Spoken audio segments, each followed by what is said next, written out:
పారిశుద్ధ్య కార్మికుల సేవలు అమూల్యం అని కోవూరు ఎమ్మెల్యే వేమిరెడ్డి ప్రశాంతిరెడ్డి అన్నారు. ఈ సందర్భంగా బుచ్చిరెడ్డిపాలెం పట్టణంలోని బెజవాడ గోపాల్ రెడ్డి నగర్లో సచివాలయం ప్రారంభించారు. జెసిబి మరియు ఫాగింగ్ మిషన్ ప్రారంభించి అనంతరం 117 పారిశుద్ధ్య కార్మికులకు యూనిఫామ్స్ మరియు శానిటేషన్ హెల్త్ కిట్ అందజేసి పారిశుద్ధ్య కార్మికులు నిత్యం అపరిశుభ్ర వాతావరణంలో పనిచేస్తూ మన ఆరోగ్యాన్ని పరిరక్షించడానికి కృషి చేస్తారని, వారి సంక్షేమం కోసం ప్రభుత్వపరమైన చర్యలు తీసుకుంటామని, ప్రజల మౌలిక సదుపాయాలు అందించడంలో స్థానిక కౌన్సిలర్లు ప్రత్యేక శ్రద్ధ వహించాలని కోరారు. ఈ కార్యక్రమంలో బుచ్చిరెడ్డి నగర పంచాయతీ కమిషనర్ చంద్రశేఖర్ రెడ్డి, చైర్పర్సన్ మోర్ల సుప్రజ, కౌన్సిలర్లు మరియు టీడీపీ నాయకులు పాల్గొన్నారు.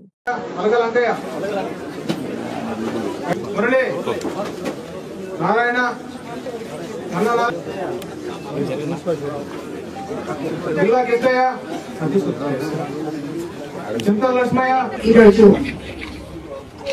ఇక్కడికి నగర పంచాయతీ పరిధిలోని ప్రారంభోత్సవ కార్యక్రమాలని జరుపుకోవడానికి ఇక్కడికి విచ్చేసిన తెలుగుదేశం నాయకులు, కార్యకర్తలు, బీజేపీ నాయకులు, కార్యకర్తలు, జన సైనికులు, వివిధ శాఖల అధికారులు, అలాగే అన్నిటికన్నా ముఖ్యంగా ఇక్కడికి విచ్చేసిన పారిశుద్ధ్య కార్మికులకి అందరికీ ధన్యవాదాలు తెలుపుకుంటున్నాను. ఈ రోజు ఈ నగర పంచాయతీలో కొన్ని ప్రారంభోత్సవాలు చేయడం జరిగింది. జేసీబీ ఒకటి, సెప్టిక్ ట్యాంక్ క్లీనర్ ఒకటి, ఫాగింగ్ మిషన్, అదేవిధంగా సచివాలయం కూడా ప్రారంభం చేయడం జరిగింది. అదేవిధంగా ఇక్కడ నగర పంచాయతీ పరిధిలో పనిచేస్తున్న 117 మంది పారిశుద్ధ్య కార్మికులకు మరి 20 మంది సిబ్బందికి మొత్తం 135 మందికి నగర పంచాయతీ సాధారణ నిధుల నుండి 6,27,000 రూపాయల ఖర్చుతో ప్రతి ఒక్కరికి 4 జతల యూనిఫామ్ ఇవ్వడం జరిగింది. నగర పంచాయతీ పరిధిలో పనిచేస్తున్న పారిశుద్ధ్య కార్మికులకు అదేవిధంగా వారి ఆరోగ్యం చాలా ముఖ్యం కాబట్టి ఆరోగ్య సంరక్షణ కోసం 1,65,000తో సబ్బులు, చెప్పులు, గ్లౌజ్ లాంటివి కూడా అందజేయడం జరిగింది. ఎందుకంటే కార్మికులు పరిశుభ్రంగా ఉంటే మన చుట్టుపక్కల వాతావరణం కూడా నిద్రలేసి వాళ్ళు లేకపోతే మనకు ఒక్క రోజు కూడా జరగదు. కాబట్టి వాళ్ళకి ఇంపార్టెన్స్ ఇచ్చి ఈ ప్రభుత్వం వచ్చిన తర్వాత ఈ యూనిఫామ్ గాని అదేవిధంగా పారిశుద్ధ్యానికి సంబంధించి ముందు వాళ్ళకి రక్షణ కోసం ఇవన్నీ అందజేయడం జరిగింది. వీళ్ళందరినీ కూడా నేను ఒకటే కోరుకుంటున్నాను, బుచ్చి కార్పొరేషన్ ఇక్కడ అందరు ఉన్నారు, కౌన్సిలర్స్ ఉన్నారు, అదేవిధంగా కమిషనర్ గారు ఉన్నారు, చైర్మన్ ఉన్నారు, అందరు ఉన్నారు. యాక్చువల్గా తెలియని సమస్యలు ఎన్నో ఉన్నాయి బుచ్చిలో. ఇవన్నీ మనం లోపల 4 గోడల మధ్యలో కూర్చొని కౌన్సిల్ లో మాట్లాడుకొని ఓకే ఓకే అనుకొని వెళ్ళిపోతున్నాం. ఇప్పటికి 6 నెలలైంది ఈ ప్రభుత్వం వచ్చి. ఇందులో అటు వైఎస్ఆర్సీపీ కౌన్సిలర్లు ఉన్నారు, ఇటు తెలుగుదేశం కౌన్సిలర్లు ఉన్నారు, అదేవిధంగా చైర్మన్ ఉన్నారు, కమిషనర్ గారు ఉన్నారు. కానీ నాకైతే ఈ 6 నెలల్లో ప్రజలు ఎటువంటి సమస్యలు అనుభవిస్తున్నారో దాంట్లో 5% కూడా ఎవరు కంప్లీట్ చేయలేదని చెప్పి నా దృష్టికి రావడం జరిగింది. ఎంతో మంది దీని గురించి ఆరోపించున్నారు. ఈ రోజు కూడా కౌన్సిల్ మీటింగ్ జరగబోతుంది. మేబీ అజెండా ఉంది, అన్ని ఉన్నాయి. కానీ కౌన్సిల్ మీటింగ్ అయిపోయిన తర్వాత ఎంతమంది కౌన్సిలర్లు మామూలు మనుషుల కోసం వాళ్ళు ఇన్ఫ్రాస్ట్రక్చర్ నార్మల్ కాలువల్లో సిల్లు తీయడం అయితేనేమి, ఫాగింగ్ అయితేనేమి, అదేవిధంగా వర్షం వస్తే నీళ్లు పొంగి పొరుతున్నాయి, ఇలాంటివన్నీ కూడా వాటి మీద దృష్టి పెట్టాలని చెప్పి నేను కోరుకుంటున్నాను.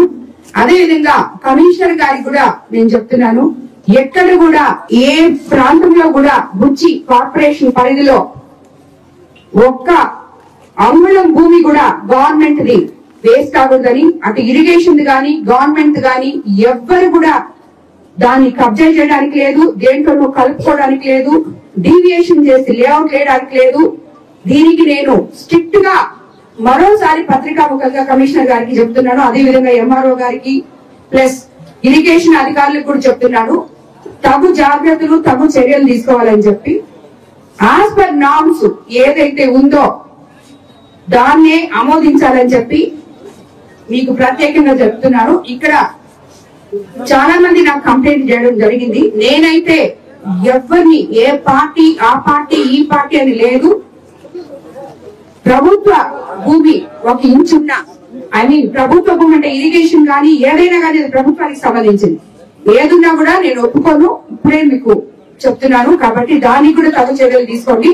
అదే విధంగా మనము ఆల్రెడీ డోనర్స్ తో బుచ్చి కార్పొరేషన్ కి మంచి చేయాలనుకొని పాత మార్కెట్ కి కొత్త మార్కెట్ గా దాన్ని అవన్నీ తీసేసి మొత్తం రూమ్స్ అన్ని చేయాలని చెప్పి నిర్ణయం కూడా తీసుకోవడం జరిగింది. దాన్ని తప్పకుండా ఆల్రెడీ ప్లాన్ దాంట్లో ఉంది.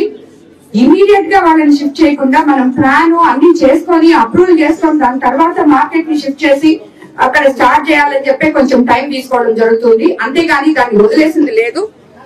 అదేవిధంగా